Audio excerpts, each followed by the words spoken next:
And joined now by our hockey insider, Chris Johnston. #1 ranked Jakob Chychrun, Chris.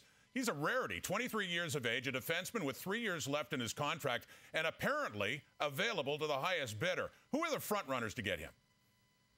Yeah, not only is he available, he's been available for some time. And so it's a little bit hard to get a handle on who's in and who's out, because I think teams have kept their tabs here and come in and out. Certainly the Los Angeles Kings are a team that I think, Rod, have a huge interest in potentially getting Jakob Chychrun. They've been in from the start. Their interest remains high today. Some of the other teams, Boston Bruins have kept track here, Florida Panthers at various points.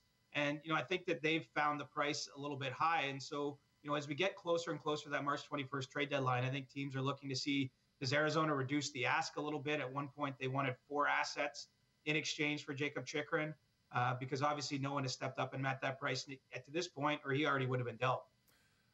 Going to teams in need of some blue line help, is it conceivable that Canada's top 2 teams right now, Toronto and Calgary, could be competing on the trade market for a defenseman, or are their blue line needs markedly different?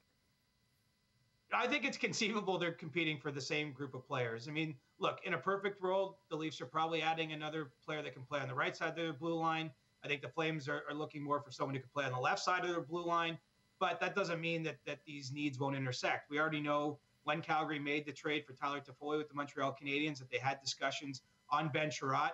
Ben Chiarot just happens to be a player that the Leafs have at least made some calls on to Montreal. And so, there are a number of blue line options available in this trade deadline class, if we want to call it, on the trade bait list.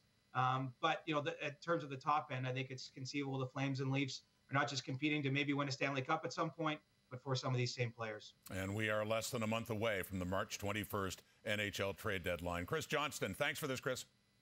Thank you.